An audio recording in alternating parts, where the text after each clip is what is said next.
Hey, let's see. Do we have Mike? I can hear me. Can y'all hear me? Because last time we had a few little issues with the microphone. The microphone was on, but there was no communication. I see we have Angel Monique. I see we have Erica Yolita. I see we have Kandaka Long. It's good to see all of y'all here. Thank you for coming out for Storytime with Julian on this Christmas Eve. I know that I know everybody's probably got all kinds of other things to be doing right now, so I really can't tell you how much it means to me that you're here with me tonight. It was important to me to go ahead and make sure that I did a show tonight. It's it's gratifying and incredibly important to me that you all made the time with me. I am excited because I spent. Hold on, just one moment. Nope. Wait a minute. I got ahead of myself and I'm actually missing something that I need. Give me just a minute.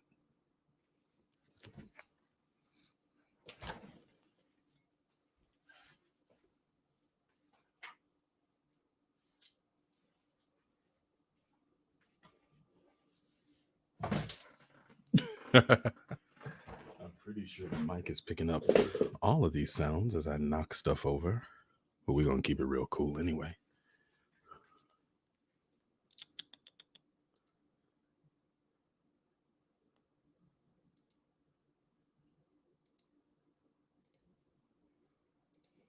And we're back. Okay. I'm really excited about tonight because given that it was sort of a fluke of the calendar that we ended up doing a show tonight. I took a break. I did not extend the break. I wanted to just take a couple of weeks. Didn't want to do more than that because I didn't want things to kind of fall off track. And so a fluke of the calendar was that when my break was over, it was right smack dab up against Christmas, and I had the call to make. Am I going to, do a break and then do a show and then do another break? Or am I going to go ahead and do a show for Christmas? And though we are relatively new, we're pretty young. I guess this is our first Christmas special. So the title of this episode is Black Christmas. And I think that's appropriate, given that we support and promote Black literature. I want to start us off with something a little bit classic, though, something to kind of set the tone. Give me just one moment.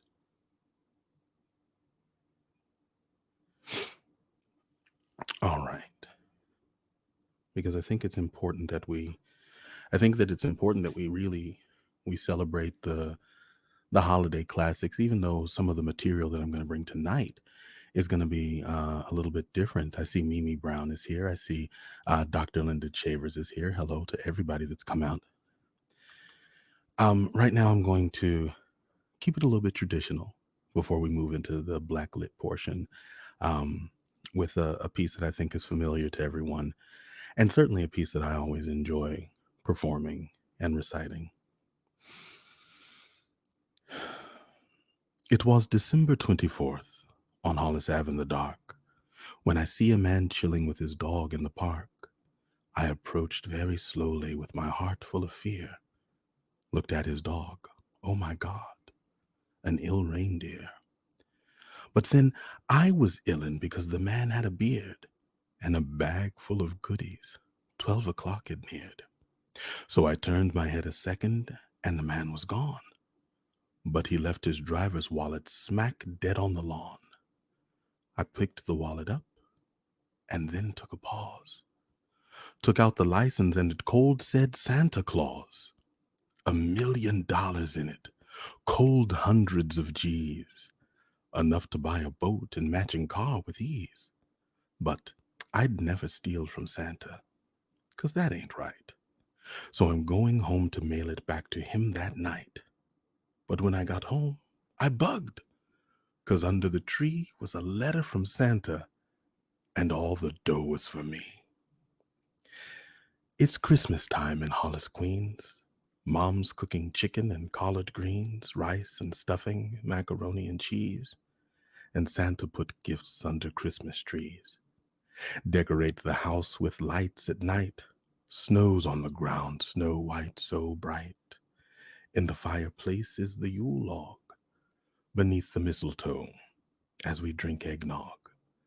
The rhymes you hear are the rhyme of Darrell's, but each and every year we bust Christmas carols. Rhymes so loud and proud you hear it. It's Christmas time, and we've got the spirit. Jack Frost chillin', the hawk is out, and that's what Christmas is all about.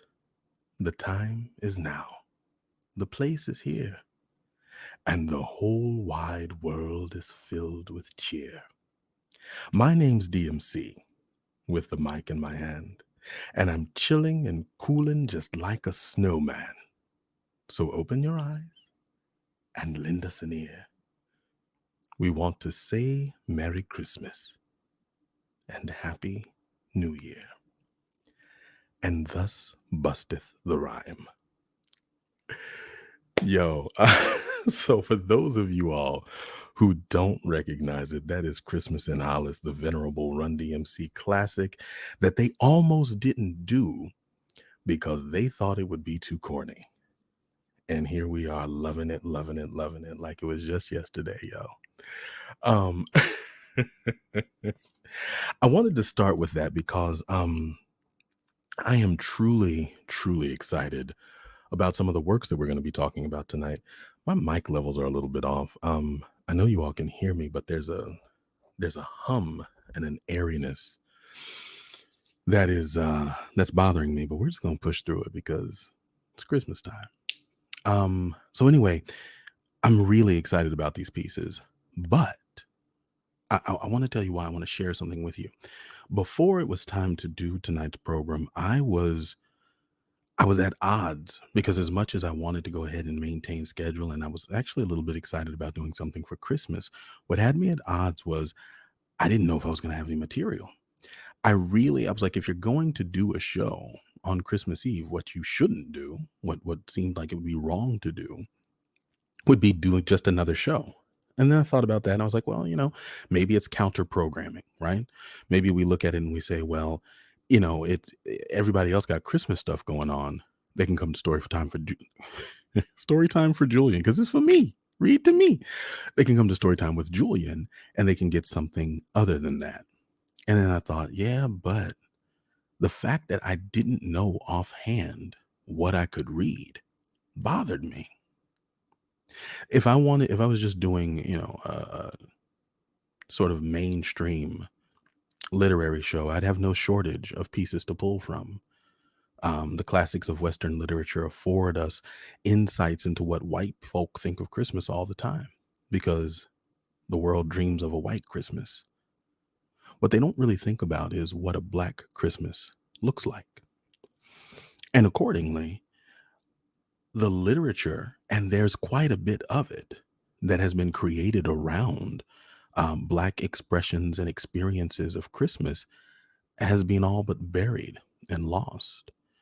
In my first initial searches, no, to be clear, my first thought was simple. There's gotta be a simple story for Christmas. And I thought, let me just go to hit up the Googletron, Langston Hughes, Christmas. Couldn't come up with anything. The first thing I came up with was a couple of poems. Langston Hughes wrote three poems that I will say are of varying degrees of quality.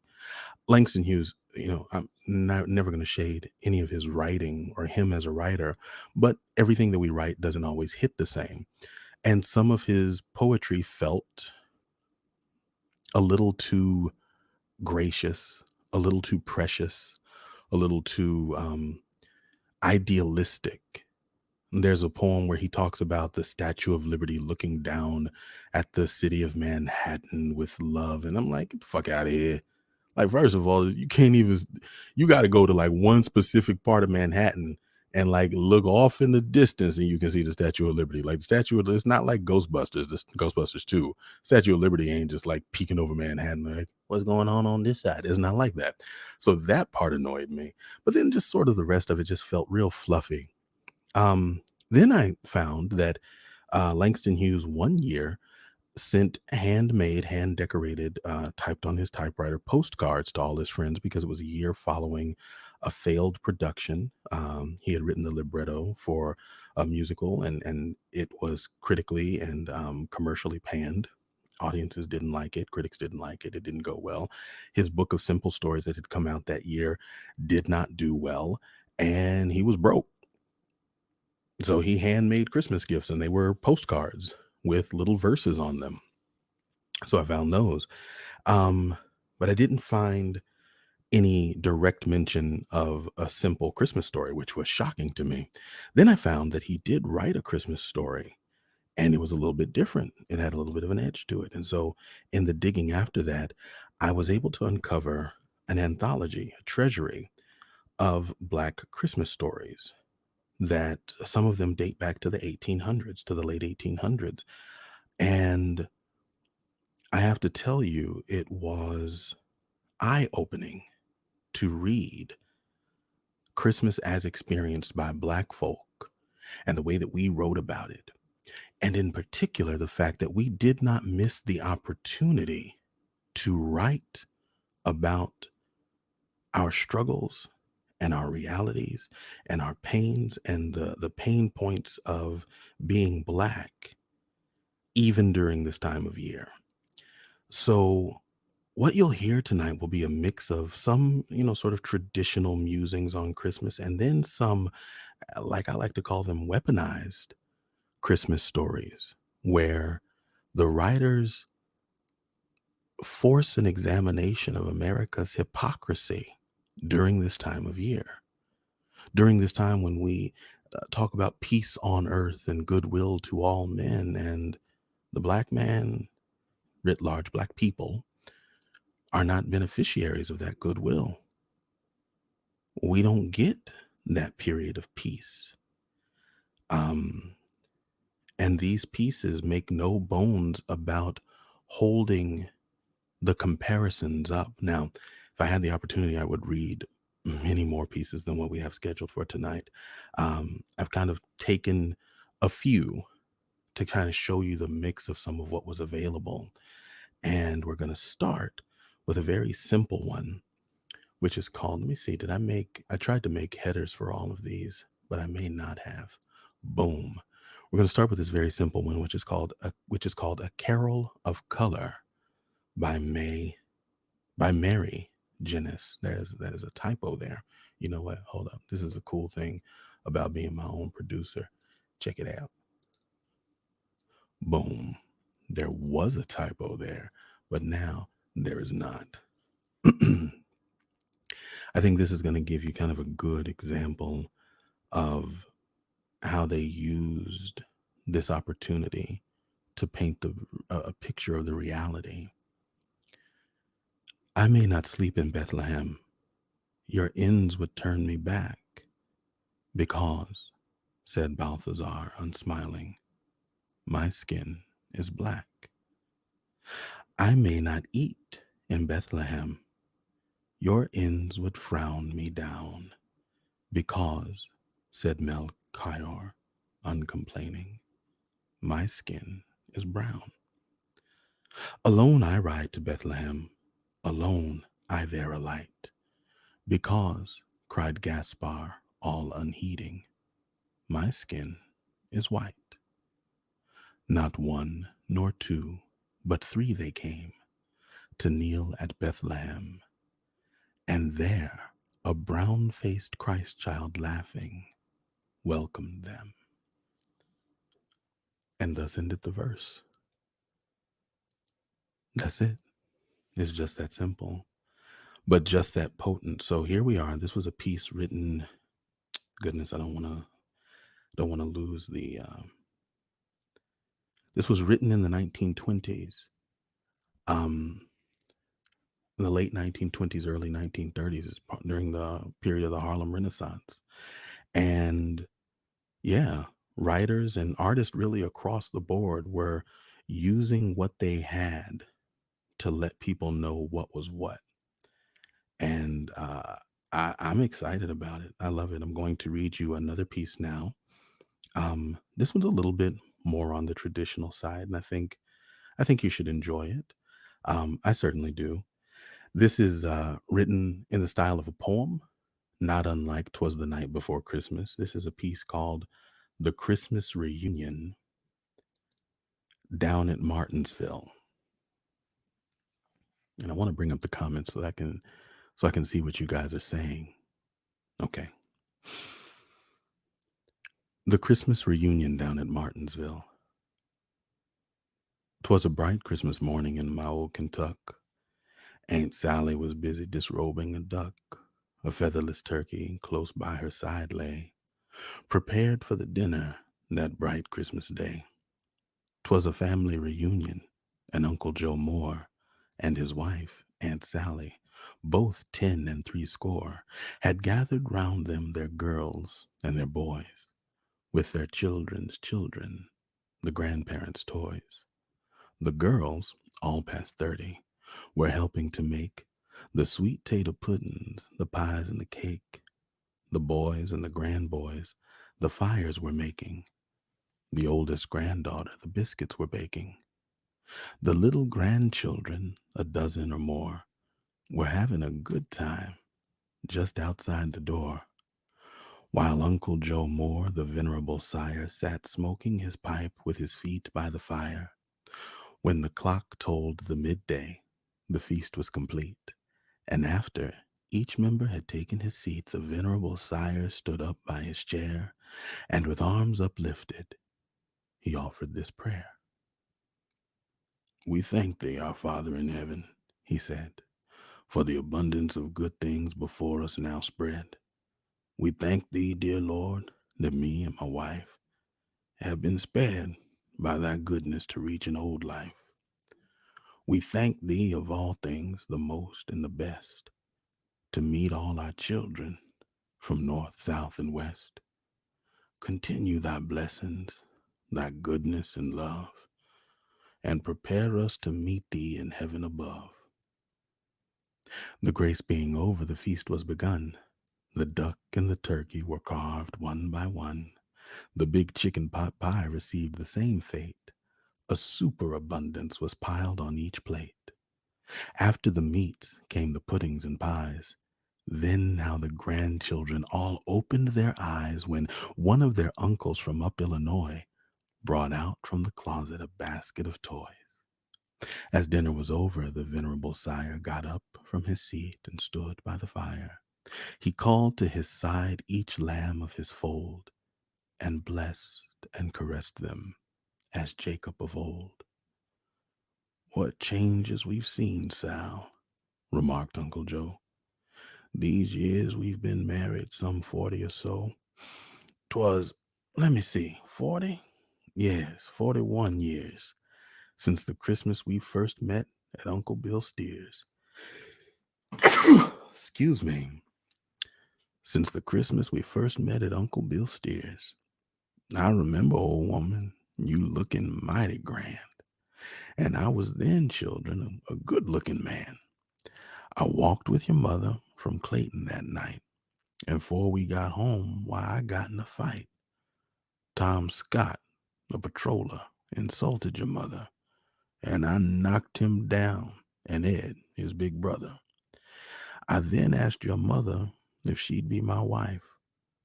Her answer was, 'Yes, Joe, since you risked your life for me up the road and licked old Tom Scott, well, I'll be your wife. Why, Joseph, why not?' But the next day, my children, my master sold me to an old nigger trader from East Tennessee. There I worked on a farm without seeing your mother for 80 long days till me and another plantation hand had run away and met with good luck, for we soon found ourselves on the shores of Kentuck. Before my white old folks knowed I run their away, we two was married that same Christmas day. We was married at Scottsville by old Pete Brown. He was a white preacher who lived in the town and would marry we slave folks, no matter or not, if our master was willing, if he only got a $2 bill or a big barrel of corn. And the very next Christmas, our Lucy was born. The next of the past that I now can remember was when we moved here, Sal, the following September. And then came the war, Sal, and old master died, while Mrs. and you, Sal, stood by his side. Then I left you and the children and went out to fight for the Union and freedom one warm summer's night. Then old Abraham Lincoln, he set us all free, and we had in Martinsville a big jubilee. Then you boys and you girls all worked hand to hand to buy me and your mother this house and this land.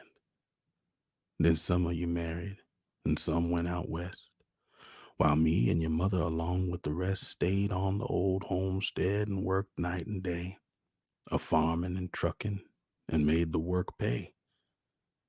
We are glad for to meet you all back here once more, and see all you dear babies together before me and your mother, for we're both old and gray, receive old death's summons to call us away. God bless you and keep you through life is my prayer. And the venerable sire sat down in his chair. The rest of the evening was spent in a measure, receiving old friends, or by chatting in pleasure, till long after midnight, with hearts light and gay. 'Twas a happy reunion, a bright Christmas day. And thus endeth the story. I really like that piece, and one of the things that I dig about it is that it starts you. I mean, first of all, it does present and paint a really lovely, warm picture of family. And then just as you start to settle into the comfort of that portrait, it reminds you of the harsh realities of all the work that had to go in to that family just coming into existence, how difficult it was, how Christmas for a black family came with a certain amount of pain, even amongst the pleasure. Hang on just one second, Joe.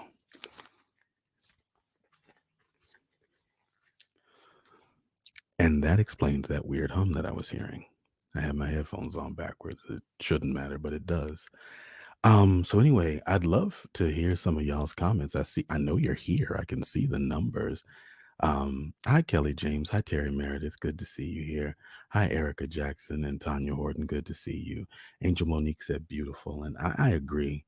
Even with the stark reminders of the painful parts of our history, it's still such a beautiful portrait. Anyway, want to share with you guys another piece that I found interesting and a little bit enchanting. This one, hang on, because I don't want to go in the order that I have them here. I'm going to read you this one because this is another example of how writers of this time used this vehicle to used Christmas again to kind of weaponize it. And while everybody was sitting around with their hearts all wide open and pretending that this peace and love was as ubiquitous and universal and available to everyone as they wanted to believe, that there was still a population in suffering. So this piece is called Uncle U.S. Santa Claus. It's by James Conway Johnson. Now, a lot of these writers wrote these short works for black newspapers. And one of the reasons that you don't hear about a lot of them is because writers for black newspapers didn't get the same kind of boost that writers for the white papers and magazines got. And because so many of our black newspapers folded or went out of circulation without adequate records being preserved, it's often difficult to find some of these works. If you live in a town with a black newspaper, I encourage you to support it. In Louisville, we used to have the Louisville Defender. It has since folded. I know that in Denver, there's the Denver Weekly News when I lived there, but it is important to celebrate and to support these papers. Um, they are they are a record of us that is Well, it's real. It's more real and more unflinching. They covered the stories about us that mainstream news didn't find important, and it's a record of us outside of the white gaze. Now, what I what I kind of dig about this is what we know is that white people would read these papers because they were interested in what they often called historically the Negro problem. So they would read these papers. And so when black folk would write these messages to other black folk, they also knew that they had an opportunity to kind of skewer the white folks who were reading it with a liberal mindset, but not acting with a heart for equality and justice. And so we get pieces like this. While you're passing Christmas presents so promiscuously, please remember, Uncle US, that all people are not free. Quite 10 million faithful black folks are being treated quite unjust. It does seem, dear Uncle US, that you've betrayed our trust. While the Christmas bells are ringing out so merrily, Uncle Samuel, let that old bell ring again, sweet liberty. Let her ring in tones of thunder, north and south and east and west, until right and truth and justice thrill the heart of every breast. As your children, Uncle Samuel, we have rights, you see. Lincoln truly said this nation cannot live half free. We demand that social justice others prayed about, and we humbly ask the reason why we were left out. While the Christmas bells are ringing out so loud and long, civil rights and social justice hide behind a cloud. President so long and loud, civil rights and social justice hide behind a cloud. Prejudice and Jim Crowism, vultures from the South, seek to rob the government's black folks food out their mouth. While the Christmas chimes are chiming goodwill toward men, we are ignored at the White House both by word and pen. Peace and goodwill to all people from the White House seems to mean that the black folks of this country are not counted in the scheme. While the Christmas bells are ringing, hear us, Lord, we pray. Let the hearts of those that hate us soften day by day. Grant that ere another Christmas chimes forth merrily, that all nations and all people shall be wholly free. And thus endeth the verse. I know with a Christmas episode, y'all probably expecting it was going to be all warm and fuzzy. Trust, there's warmth and fuzziness to come. But I didn't want to discard this opportunity to take a different look at the holiday through Black literature and hopefully, maybe, expose you all to some stuff that maybe you haven't heard. I don't know, maybe you have. Um, but I thought it would be a good opportunity to kind of create some new avenues of exposure. Erica Jackson says that was powerful. I'm inclined to agree. Thank you. I dug it a lot. Hey, Benyo, I see you joining. It's good to have you with us. The next piece that I want to read, I don't think I made a card for. This is another one that's in verse, and I want to get some of the verses ones out the door. I think I just rhymed that because I got used to the scheme, and I'm not going to do it. Good. I stopped myself. This is another one written in verse, which is, a big part of the tradition, I think, of a lot of Christmas writings is that they're stories in the form of verse. This one in particular comes from a different angle. I don't have a card for it. I didn't make a card for it. So let me go ahead and take this one off. And I'm going to read to you The Devil Spends Christmas Eve in Dixie. This one is a little bit more in character. 'Twas the night before Christmas where the devil holds sway. He ordered his imps to knock off for the day. Says he, boys, bank your fires, put your forks on the rack. We going to America. We'll be late getting back. As they celebrates Christmas, I want you to see. I want you to watch how they decorates trees. You will hear Christmas carols. You will see candles bright. cause we going to the place where they celebrates right. So put on your wings. We'll fly south through the air. You won't need no coats, cause there's plenty hell there. Some inside the Statue of Liberty below, they started to wonder and fly kind of slow. The devil looked back and said, "Hey, flap them wings. Never mind that statue, cause it don't mean a thing." Well, they kept flying and flying till one imp up and spoke. He yells to the devil saying, "Pa, what's that smoke?" The devil say, "Where?" Then he say, "That's a cinch. When there's bonfires in Dixie, there's a black man to lynch." Then the imp started pointing, crying, "Look on them trees. They just loaded with humans. Will you explain all that, please?" Then old Satan started talking and waving his hand, said, "Chillin', it's Christmas, and you in Dixieland. Hate is so strong here and love is so slack. 'Stead of lighting a candle, they sets fire to a black. Most folks hang their presents, then go off to bed. But they use Negroes in Dixie, and they hangs them till dead. They sings our kind of carols, songs of hate, greed, and lust. They use mobs for the choir. Hear 'em now, what a fuss. The bass in the choir is the baying of hounds. The blacks scream in soprano as the mobs run 'em down.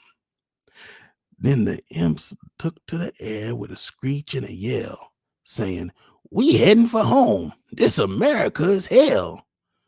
"And that," said the devil as he howled with glee, "is the land of the free, of the land of the brave, and the home of the free." And thus endeth the verse. So yeah, um, like I said, it is not a particularly fluffy tradition, but again, knowing that audiences would be open to hearing all the voices around Christmas time, these writers used they sharpened their weapons.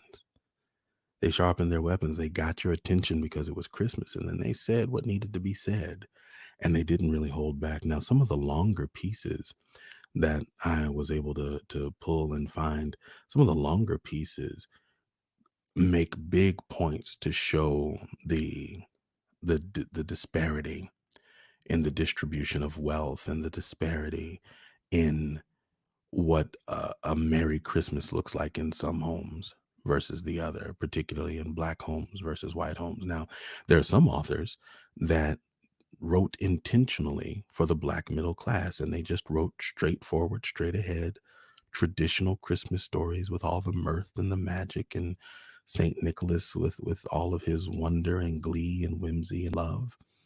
And then there were others who painted Santa Claus as a figure who very pointedly did not like Black people, as was evident by the way that he treated them differently. And this was Black people writing about their experiences. Now, there is a story that I will not have time to read because it's long, but for those of you all who are interested in the way these works are going and maybe digging into them a little bit more, there's a story called Santa Claus is a White Man by John Henrik Clark that is whew, I'm not gonna lie to you, it's rough. It's a rough read, but it's I think it's worth it. I think it's absolutely worth it. I'm trying to take a look at the time because I want to make sure that we leave room at the end. You know, whenever I give you something too heavy, I like to make sure that we lighten it up at the end with simple. And while I wasn't able on the Googletron to find a simple story by Langston Hughes, as it turns out, there's a lot of benefit to reading the table of contents of your books because lo and behold, there are two. So when we after we move through a couple more of these, it'll be simple time, and then we'll check out for the night. You guys are unusually quiet tonight. I'm not sure if that's because y'all got visions with sugar plums dancing in your heads, if you're curled up sipping on your cocoa, if you're actually in front of a real fire. I've got my YouTube fire behind me, so if all of a sudden a commercial pops up, you'll know why. Um, but Listen, even though you guys are kind of quiet tonight, I'm really just happy that you're here. We are going to read next. This one's a little bit longer, and this also has a little bit more of a satirical bent with social commentary. This story is called General Washington, A Christmas Story. And hang on a second. I hate reading from the phone, but it was the best way for me to be able to make sure that I had this book and these additional pieces. So give me a second while I pull it up. Here we go. Now, this one I have not read all the way through, and I'm going to keep an eye on the time because if it gets too long, this one's in sections and I might just stop at a certain section. General Washington did any odd jobs he could find around the Washington market, but his specialty was selling chitlins. General Washington lived in the very shady atmosphere of Murderer's Bay in the capital city.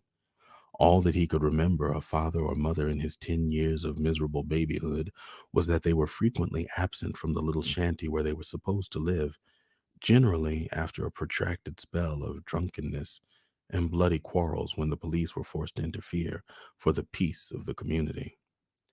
During these absences, the child would drift from one squalid home to another, wherever a woman, God save the mark, would take pity on the poor waif and throw him a few scraps of food for his starved stomach, or a rag of a shawl, apron, or skirt in winter to wrap around his attenuated little body.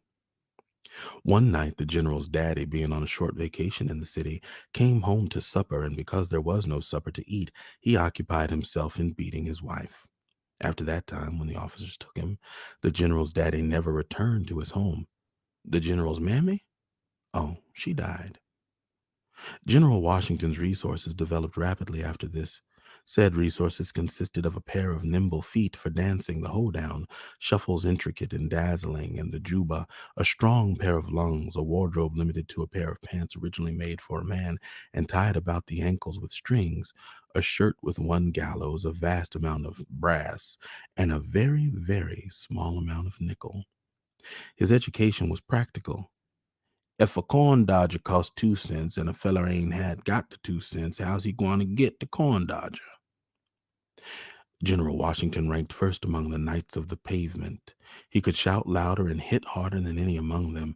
That was the reason they called him Buster and the General. The General could swear, too. I'm sorry to admit it, but the truth must be told. He uttered an oath when he caught a crowd of small white aristocrats tormenting a kitten.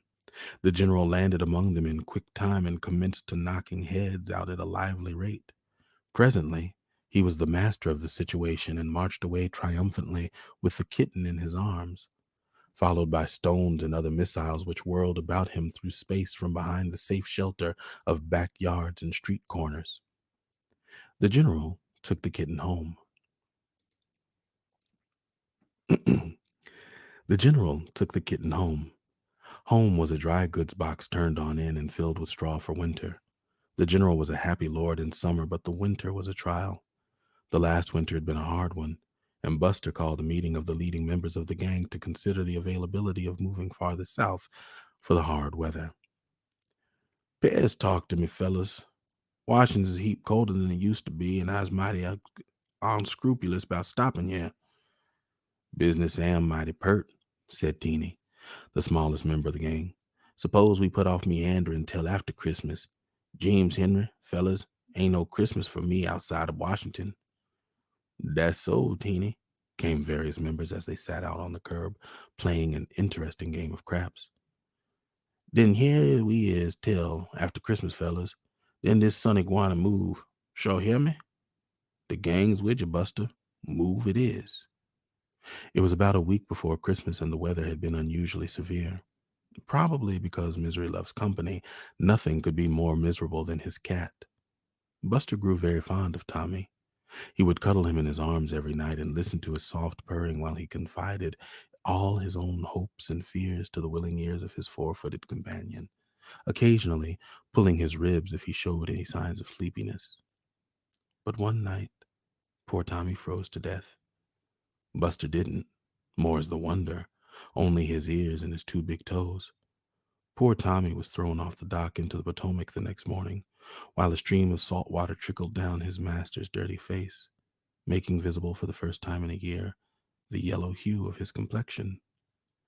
After that, the general halted all flesh and grew morose. After that, the general hated all flesh and grew morose and cynical. Just about a week after Tommy's death, Buster met the fairy. Once, before his mammy died in a spasm of reform, she had forced him to go to school against his better judgment, promising the teacher to go up and wallop the general every day if she thought Buster needed it. This gracious offer was declined with thanks.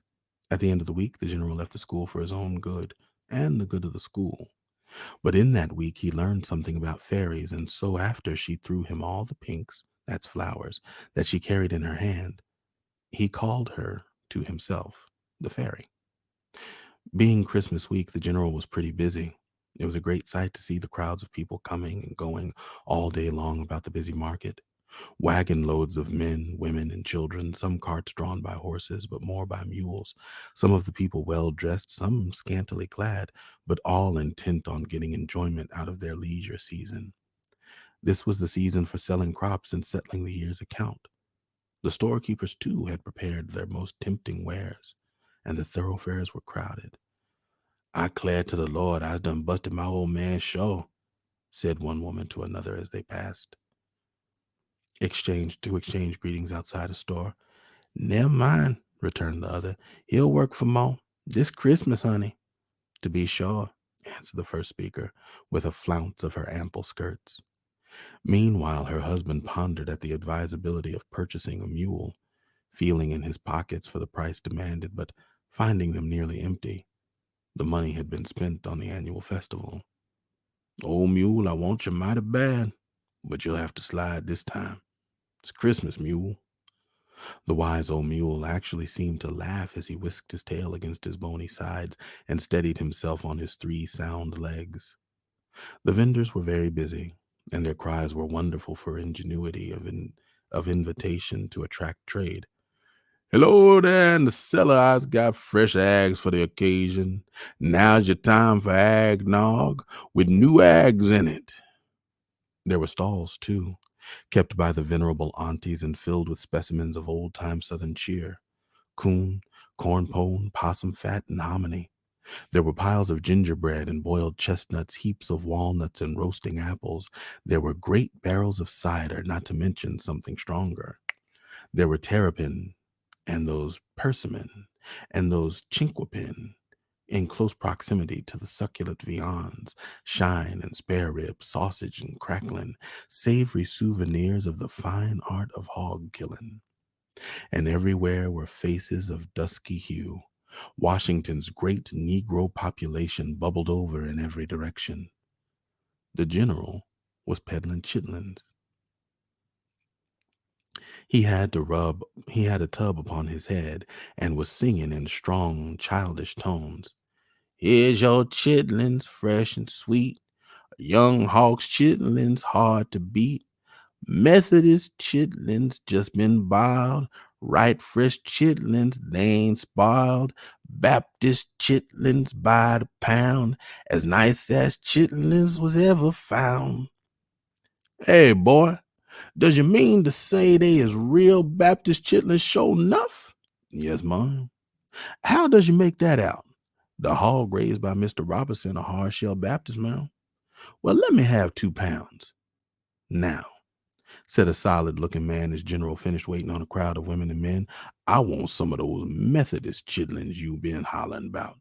"Here they is, sir." "Take 'em all out the same tub?" "Yes, sir. Only they're a little more water on the Baptist chitlins and they whiter."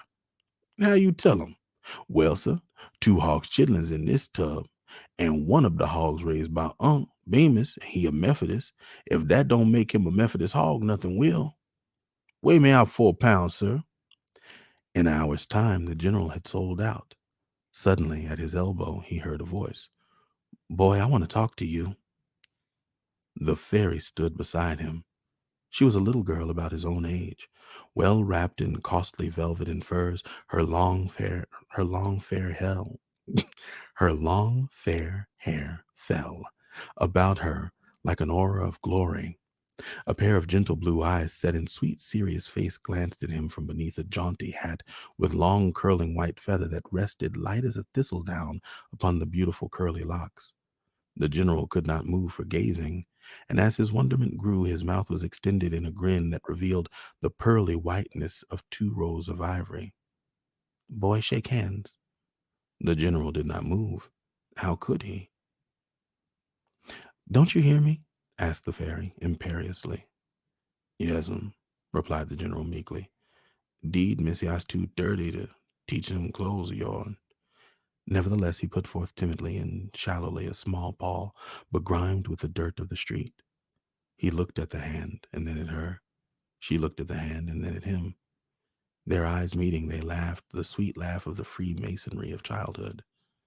I'll excuse you this time, boy, said the fairy graciously, but you must remember that I wish you to wash your face and hands when you talk with me, and, she added as though inspired by an afterthought, it would be well for you to keep them clean at other times, too. Yes'm, replied the general. What's your name, boy? General Washington, answered Buster, standing at attention as he had seen the police do in the open courtroom. Well, General, don't you know you've told a story about the chitlins you just sold? Told a story? Queried the general with a knowing look. Of course I got to sell my chitlins ahead of the other fellows, lose my trade. Don't you know it's wicked to tell stories? How come so? Asked the general, twisting his bare toes about in his rubbers and feeling very uncomfortable. Because God says we mustn't. Who's he? The fairy gasped in astonishment. Don't you know who God is? Nope, never seen him. Do we live in Washington? Why, God is your heavenly Father, and Christ was his son. He was born on Christmas Day a long time ago. When he grew a man, wicked men nailed him to the cross and killed him. Then he went to heaven, and we all live with him someday, if we're good, before we die. Oh, I love him, and you must love him too, General. Now look here, Missy. You can't make this child believe nothing like that. The fairy took a step nearer the boy in her eagerness. It's true, just as true as you live. Where'd you say he lived? In heaven, replied the child softly. What kind of place is heaven? Oh, beautiful. The general stared at the fairy. He worked his toes faster and faster. Say, can you have plenty to eat up there? Oh, yes, you'll never be hungry there. And a fire and clothes? He queried in suppressed, excited tones. Yes, it's all love and plenty when we get to heaven, if we're good here. Well, Missy, that's a powerful good story, but I'm blamed if I believe it. The general forgot his politeness in his excitement. And if it's true, 'tain't only for white folks. You won't find nary nigger there. But you will. And all I've told you is true. Promise me to come to my house on Christmas morning and see my mother. She'll help you, and she will teach you more about God. Will you come? She asked eagerly, naming a street and a number in the most aristocratic quarter of Washington. Ask for Fairy. That's me. Say quick, here's my nurse. The general promised. Law, Miss Fairy, honey, come right here. I tell your mama how you done run away from me to talk to this dirty little monkey picking up such trash as for talking to. The general stood in a trance of happiness. He did not mind the slurring remarks of the nurse and refrained from throwing a brick at the buxom lady, which was a sacrifice on his part. All he saw was the glint of golden curls in the winter sunshine and the tiny hand waving him goodbye. Ah, her name Fairy. Just to think how I hit it all by my lonesome. Many times that week the general thought and puzzled over Fairy's words. Then he would sigh. Heaven's where God lives, plenty to eat, warm fire all the time in winter, plenty of clothes too, but I's got to be good. Suppose that means keeping my face and my hands clean and stop swearing and lying. It can't be did. The gang wondered what had come over Buster. And I'm going to pause the story there because I want to leave enough room for 2 more pieces. It's good to see some of our folks over from Twitch. I see Kazana here. Um, who I know as well, actually, I don't want to do that because you might not want your real name told, but I know who you are, Kazana, and it's good to see you. Thank you so much for coming out. Um, that was General Washington, A Christmas Story. That was part one of it. And I just wanted to share that with you. I've got three more pieces that I want to share, and we'll call it a night. And I believe our timing will leave us enough room for all three. This last piece from this collection is called The Autobiography of a Dollar Bill. And it is another one of the more pointed pieces. um, I know the title does not sound particularly Christmassy, and I would expect that is by design. Um, but let's go ahead and move through the autobiography of the dollar bill. This is by, hold on, did I make? I think I made a card for that so that you guys can find these stories. Should you be so inclined? It was Christmas Eve. The earth was covered with a white fluffy mantle. The snow gleamed brightly on the branches of the frozen trees where a few brown little sparrows chirped cheerfully. The houses were covered with snow, and every few minutes might be heard the merry ringing of sleigh bells. "Hello," said Ragged Jackie. "This is the kind of Christmas for me. None of your mild, dripping Christmases is this, but a good old timer." The shivering little urchin addressed replied that as for them that has fires, a snowy Christmas is all right, but he was cold. "Anyway," he concluded, "it ain't Christmas. It's only Christmas Eve. And I want to know what you're going to do when Christmas really comes." "Well," said Jackie, "just now I'm going to sell my papers and earn some stray cash. Then I'm going to that little corner of the bridge and cuddle down. And tomorrow I'll treat myself with my cash." So away he trudged, crying, "Paper here, sir. Daily news. And special Christmas numbers." But few seemed to hear the little one. So intent were all upon their Christmas shopping. But suddenly, crossing in the street, Jackie lost his footing and nearly fell under the heels of a dashing pair of horses, which were drawing an elegant equipage up the street. The coachman sprang down and kindly raised the little Arab in his arms. "Why, youngster, you want to be careful. Are you hurt?" Then the carriage door opened, and a kind face looked out upon little Jackie, who was endeavoring to wrest himself from the coachman's arm. "Are you hurt, little fellow?" a sweet voice asked. "No'm," responded the blushing Jackie. Then, seeing his rags, a kind hand drew forth some money from a bag and slipped it into the newsboy's hand. The coachman took his seat, and in a moment the carriage had passed on. Jackie gazed upon the money in his dirty little hand, scarcely able to believe his own eyes. Yes, in that brown little palm lay a clear, crisp $1 bill. Jackie hugged himself with delight and, clasping his dollar closely, danced off to resume his efforts to sell his papers. But people did not bother with Jackie any more that day, and when night came, he had not sold one paper. Nevertheless, his heart felt very light, and he was happy. Many, many times during the day, he had stolen a glance at the crisp little bill, and now, when the bright and beautiful lights began to appear in the city street, he rushed off to his little niche in the bridge, where he was pleased to curl himself up for the night. "This here is better than some old homes where you're all tucked and cuddled like a girl," he used to say to his young companions. There he cuddled down, still hugging closely his precious dollar bill, and thinking of the pleasures it would bring him Christmas Day. Suddenly, to his surprise, he heard a squeaking little voice say, "Jackie, say Jackie." Jackie rubbed his eyes and looked around. He saw no one. Suddenly it came again, and this time Jackie did not look for it, but said, "All right, here I am. What do you want to say, anyway?" "See here, Jackie," the voice continued, "I'm Mr. Dollar Bill, and I want to tell you all about me. But hug me up nice and tight, for night is cold." Jackie tightened his clutch upon the precious bill. "Now, I first sprang into this world of wonderful things in a place where I saw heaps of others just like me. Oh my, there were so many of them that my eyes just ached. And then there were round little men who were very bright looking but kept very humble before me because they seemed to know that they were not half so good or valuable as I.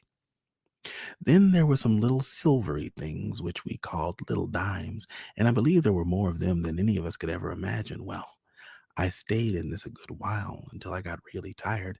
At last, somebody far larger and better clothed than you, Jackie, took me and put me in a great big hollow cold place.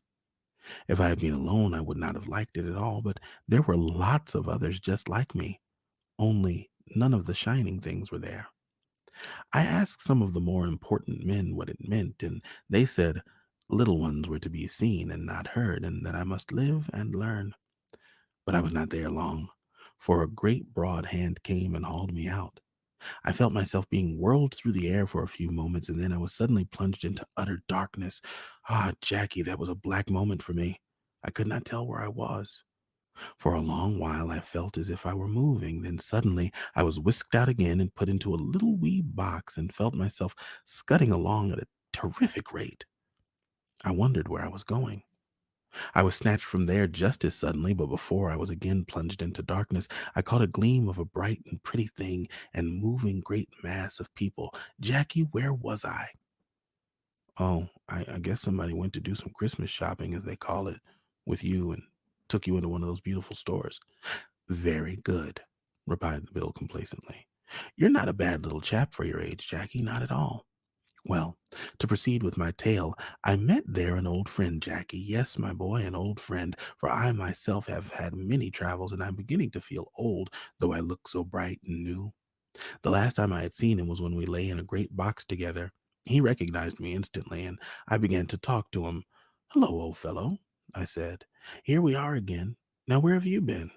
Then I noticed that beside him lay a very old, tattered gentleman, at whom I was inclined to turn up my nose, but bless me, Jackie, my friend seemed more inclined to notice the old one than he did me, the bright, new, and pretty. Just then came a ring and a click, and my new friend was gone. Then that old tattered fellow looked at me seriously and soberly for a few minutes and began, An old fellow like myself, youngster, is really more valuable than a young one like you. Oh, young ignorance, if you only knew the many varied tales I could tell. Youngster, you look as though you thought you knew something. Then I blushed and looked down, for do you know, Jackie, I didn't just like the way the fellow was talking, but he kept on. Why, green, when I have traveled across rough waters over green fields, I have been in the homes of the rich, where there were many, many more like myself, and I have been in the homes of the poor, where there were none like myself. Little one, I have been where all was innocence and purity, and likewise where all was crime. Yes, I've been snatched from wallets by crime stained hands and been in the pockets of noted criminals. What phase of life have I not seen? I have been the poor man's joy, the miser's hoard, and until I fall in pieces, I shall continue to travel these rounds. Ding! Click! My acquaintance was gone.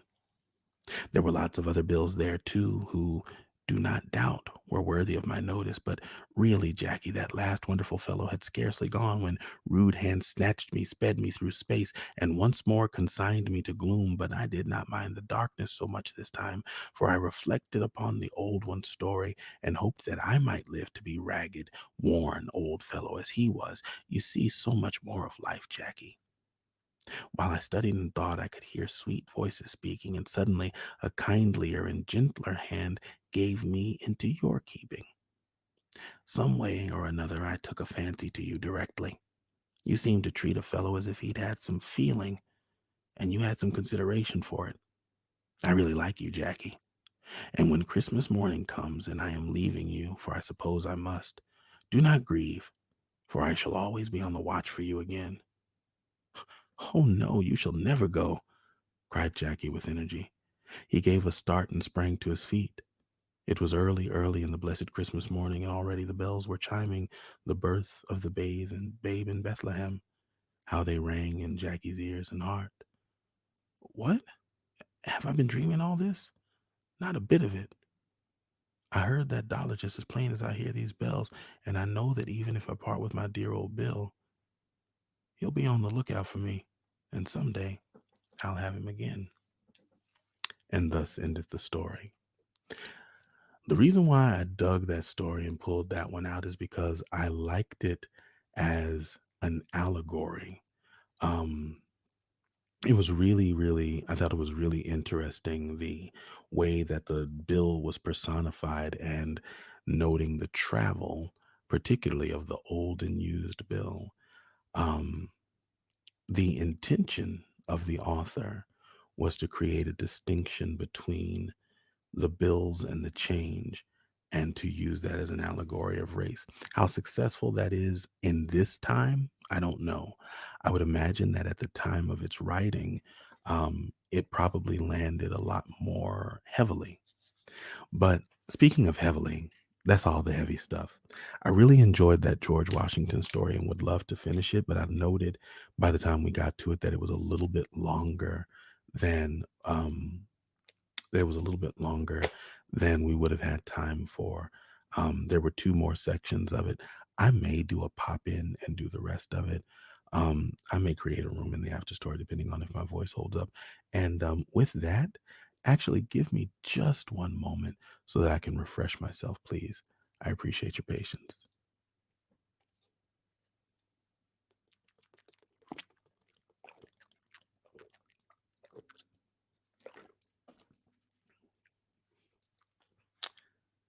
That's weird because I'm not actually drinking right now. The video seems to actually be behind where we are, which is crazy. I don't know if you guys are seeing what I'm seeing. Like what I'm seeing on my side of the screen indicates that the video was showing me drinking. I don't know if that's what you guys are getting, but that was weird. Anyhow, it's also neither here nor there. It's time for simple, and we're going to close out the night with two simple stories, starting with the first one, Present for Joyce.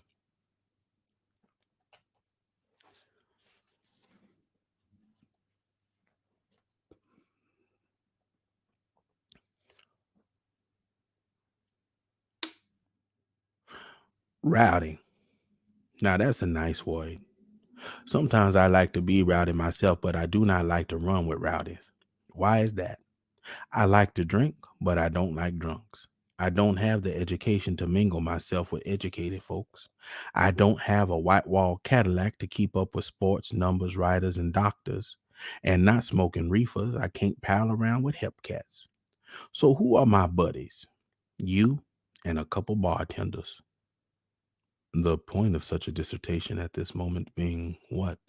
I asked. Nothing, said Simple, except to offer you a small beer and to tell you I am tired of working like a Negro all week in order to live like white folks on Saturday night. What I want is a part time job with full time pay, or else a position where you take a vacation all summer and rest all winter. But I am colored, so I know nothing like that is never going to happen to me. Color, color, color, I said. It's so easy to blame all one's failures and difficulties on color. To whine, I can't do this, I can't do that because I'm colored, which is one bad habit you have, friend. Always bringing up race. I do, said Simple, because that is why I'm always coming face to face with race. I look in the mirror in the morning to shave, and what do I see? Me. From birth till death, my face, which is my race, stares me in my face. Don't you suppose race stared Ralph Bunchy in the face too? And Adam Powell and Joe Lewis and Paul Williams and Dr. Butts. But Ralph Bunchy, Negro, became internationally famous. Adam Powell, Negro, went to Congress. Joe Lewis, Negro, defeated the world's best fighters. Paul Lewis designs houses for Hollywood stars. Dr. Butts writes articles for the leading papers, gets fellowships, speaks all over the country. Suppose they all had just stood at a beer bar like you and moaned about race, race, race. I ain't smart as Ralph Bunch, said Simple. I can't holler like Adam Powell having no microphone in my throat. And I ain't built like Joe Lewis. I am a lightweight. Paul Williams is college and got mother wit too. And I cannot write no articles like Dr. Butts. But every time Dr. Butts publishes something, Joyce buys it, or else asks me to buy it for her. So my money helps support him. Butts has got some of my money. I bought tickets to every one of Joe's fights in New York, so my money helped Joe to get that championship belt. I put my dollars in the box office when I go see the movies, which helps them movie stars pay Paul Williams to design them a house. And I vote for Adam Powell. So they all come right down to me. And where am I? Through leaders like those you've just mentioned, you will get somewhere, I said. You have to take the long view. It seemed like to me this very last week were as long as a year. Sometimes I work on a Monday, and by the time I get to Tuesday, it looked like I done worked 7 days. But the time I get to Wednesday, it seemed like a month. And when Saturday come, I've been slaving a year. Some weeks just naturally seem long. I mean long. No week should seem like a year. But when you're working at something that don't get you nowhere, they do. Some weeks do lengthen out to infinity, I said. I don't know infinitive, said Simple. But there is something wrong somewhere when the way the weeks are made. If I was to make a calendar, I would crowd a work week into one day, but I would make a vacation week stretch out over a month, particularly the week before Christmas on my calendar. Your calendar would be most confusing, I said. Nobody but yourself would understand it, and I fear even you would get mixed up. You cannot change time around to suit your personal feelings. There's something inexorable about time. You cannot hold it off. You cannot hold off Christmas either, groaned Simple. I know if Christmas came more than once a year, I could not stand it. Don't you like the Christmas spirit? I like any kind of spirit, provided they have alcohol in them. I love eggnog well spiked. What I mean is, if Christmas came twice a year, it would be more than a man could bear. Women like to shop. I do not. Has your shopping been so extensive this season that it's broken you down? I demanded. It has near about done me in, and all I have got so far is one little old present for Joyce, and there is no way of me being sure that she will like what I bought. Women is funny about presents. Joyce is always yowling and howling over how I'd never give her nothing. So this time, I thought I would spend $10 and get her something real good and pick it out my own self without advice from nobody. So I did. It strained my brain. It also strained my nerves, not to speak of my feet. But I did not want to shove Joyce off with no easy present this time, since I really aimed to marry that girl in June. So, being on as the downtown stores are open late on Thursday nights, and being a working man, I cannot go to no store in the daytime. Before I even get my supper Thursday, I headed for Macy's to pick out Joyce's present. Don't you know that stores were full? I mean, jammed. Let me try that again. Don't you know that store was full? I mean, jammed. Even though everybody ought to have been home eating dinner. It took me 1 hour to get to the counter, one more hour to get waited on, another hour to pick out the present, and another hour to fight my way from the counter. I did not want to get nothing too cheap, neither nothing beyond the cash I had in my pocket. As it was, I used up my car fare for a week after they added the tax onto it, and that clerk did not tell me about it. By that time, it was 8 p.m. Then it took me another hour to get the thing wrapped up in a gift box. By that hour, I was so weak with hunger and my bunion hurt me so bad. If I did not love Joyce, I would have said to hell with it and give up. But I stuck it out. Now, if she do not like the present, I do not care. After all you went through to get it, I said, she's bound to like it. Certainly, I'm curious to know what you brought for her. A purse, said Simple. An evening purse, just big enough to hold her lipstick and handkerchief. Any purse is big enough to hold money also, I said.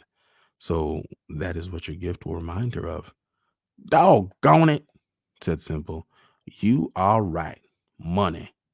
I have made my first mistake for the coming year, but it is a beautifying purse, genuine imitation rhinestone studded with a silver lock. Do you reckon she'll like it? I'm sure she'll like it if you put a $10 bill inside.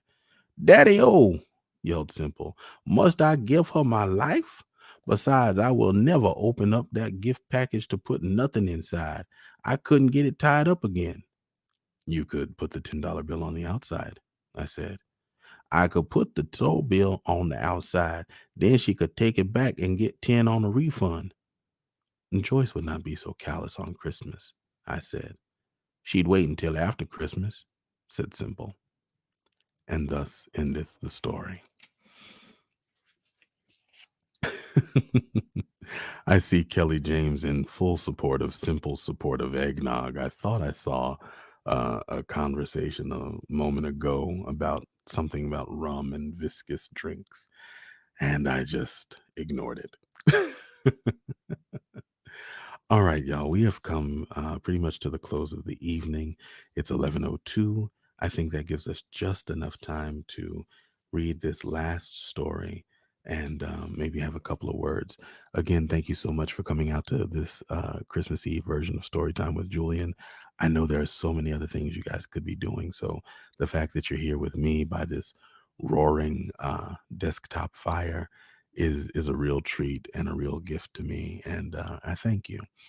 All right, last story of the night, and then if there are any questions about the pieces that we've read prior to this, go ahead and fire away.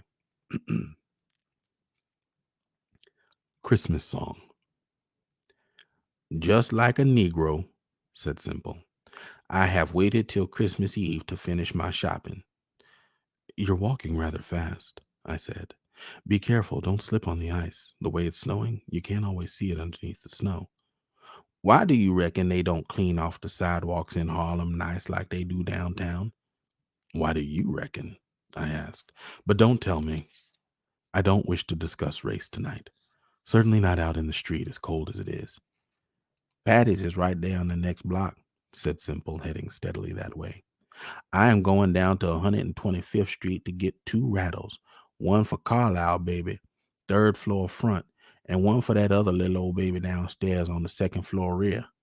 I aims to get a box of hard candy for my next door neighbor that ain't got no teeth, poor Miss Amy, so she can suck it, and a green rubber bone for Trixie, and some kind of game for Joyce to take her godchild from me for the holidays. It's 8 o'clock already, fella. If you want all that to do, you better hurry before the stores close. I am hurrying. Joyce sent me out to get some sparklers for the tree. Her and her big old fat landlady and some of the other roomers in their house is putting up a Christmas tree downtown, down in the living room, and you are invited to come by and help trim it. Else watch them trimming. Do you want to go? When? Long about midnight p.m., I'd say. Joyce is taking a nap now. When she wakes up, she's promised to make some good old Christmas eggnog if I promise not to spike it too strong. You might as well dip your cup in our bowl. Meanwhile, let's grab a quick beer here before I get on to the store. Come on inside. Man, I'm excited. I got another present for Joyce. What? I'm not going to tell you till after Christmas. It's a surprise. But whilst I am drinking, look at this which I read yesterday. Xmas. I forgot to send a card to Jeannie, but the truth about cousins is there is too many. I also forgot my Uncle Joe, but I believe I'll let that old rascal go. I done bought 4 boxes now. I cannot afford no more nohow. So Merry Xmas, everybody. Cards or no cards. Here's howdy. That's for my Christmas card, said Simple. Come on, let's go. Not bad, even if it will be a little late. Be sure you send me one, I said as I went out into the snow. Man, you know I can't afford to have no cards printed up. It's just jive. I likes to compose with a pencil sometimes. Truth is, come Christmas, I has feelings right up in my throat that if I was a composer, I would write me a song also, which I would sing myself. It would be a song about that black wise man who went to see the baby in the manger. I would put it in such another music as you never heard. It would be a baritone song. There are many songs about the 3 wise men, I said. Why would you single out the black one? Because I am black. said Simple. So my song would be about the black wise man. If you could write such a song, what would it say? Just what the Bible say, that he saw a star, he came from the east, and he went out with the other wise men to Bethlehem in Judea and bowed down before the child in the manger and put his presence down there in the straw for that baby, and it was the greatest baby in the world, for it was Christ. That's what my song would say. You don't speak of the Bible very often, I said, but when you do, you speak like a man who knew it as a child. My Aunt Lucy read the Bible to me all the time when I was knee high to a duck. I never will forget it. So if I wrote a Christmas song, I would write one right out the Bible, but it would not so much be what words I would put in it as what my music would say, because I would also make up the music myself. Music explains things better than words, and everybody in all kind of languages can understand it then. My music would say everything my words couldn't put over, because they wouldn't be many words anyhow. The words in my song would just say, a black man saw a star and followed it till he came to a stable and put his presence down. But the music would say, he also laid his heart down too, which would be in my heart. It would be my song I would be making up, but I would make it like as if I was there myself 2,000 years ago and I seen the star and I followed it till I come to that child. And when I rise up from bending over that baby in the manger, I was strong and not afraid.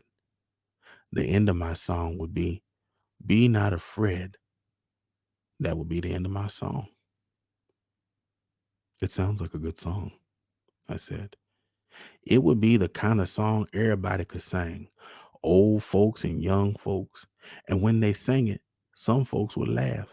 It would be a happy song. Other folks would cry because, well, I don't know. Simple stopped quite still for a moment in the falling snow. I don't know, but something about that black man and that little small child, something about them two peoples, folks would cry. And thus endeth the story.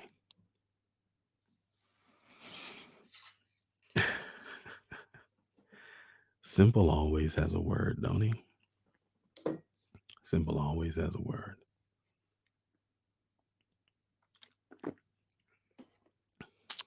All right, everyone. This has been Black Christmas. This has been a story time with Julian first, our first ever Christmas show. And I'm not going to front. I really liked it. So I feel like next year, even if Christmas Eve doesn't fall on a Tuesday or Thursday, Lord willing, the creek don't rise, circumstances permitting, we'll put together another one. I really like exploring the themes of Black Christmas. I hope you enjoyed this journey too. I know that some of the pieces were not traditional holiday fare, but I hope they weren't too off-putting for you. To Kamisha Umstead, thank you so much for that message. Happy holidays, everyone. May joy come to visit with you tomorrow, and to you as well, Kamisha. Kelly James said, beautiful, thank you, and this time this year, and thank you to this community. It has been my true pleasure. And absolutely, yeah. Thank you to this community, to each and every one of you who has made Storytime with Julian a part of your regular week, to each and every one of you who stops by whenever you can, to each and every one of you who lets me help put you to sleep. Merry Christmas, happy holidays, and sincerely from the bottom of my heart, thank you, thank you, thank you for helping to make this year not just better or more tolerable, but truly special and affirming and life-giving and being. Let me go ahead and put this message up too. Ken Along said that this Christmas Eve was so blackety black. I hope so. I hope that some of you discovered some new pieces that you hadn't heard before. Hope that maybe somebody learned something tonight and got a little bit of insight for something to pursue and to look into on their own. If any of you are interested in the titles of these stories, I'm going to make a point to put them up on the page so that you'll be able to follow along. And I'll also, as soon as I can find an appropriate link to the book, because listen, I had to purchase this on Amazon in order to have it for tonight, but I'm going to see if one of our partner resellers has it. And when we can put up a link where you can buy it from a black owned bookstore, then I'll make sure to do that. Um, Looking at some of the other comments here. Angel Monique, happy holidays and Merry Christmas, everyone. I pray that your tomorrow is beautiful and I as well. Homie Lou, or Lou Homie, as she is known on YouTube, says, Merry Christmas, love you all, and that she loved every story. Thank you. That's so wonderful to hear. Listen, everybody, whatever you celebrate tomorrow, if you don't celebrate anything at all, I hope that you have a warm day tomorrow. I hope that you wake up tomorrow feeling blessed, feeling peace and comfort. Um, Remember that in this year, so many of us have lost people. If you have been fortunate enough to make it through this year without having suffered that loss, God bless you. But consider those who have. And if you have a moment, if you can spare a moment and a thought to reach out to those who might need it, or even just to whisper a kind word, a kind thought, or a prayer, make sure to do that. Um, I'll be thinking about each and every one of you. Tomorrow we got some cooking around here to do. Mama Long is excited about the day. We got some movies to watch and some other foolishment to get into. Whatever it is that brings you joy, may you have it in abundance tomorrow and always. This has been Storytime with Julian. I love you, and I will see you on Tuesday. And Tuesday will be our last show of the year. We won't be doing one on New Year's Eve, but we will do one more show on Tuesday. It'll be chill. It'll be easy. Y'all take care. The credits are coming, and then after that, catch you next time. Peace.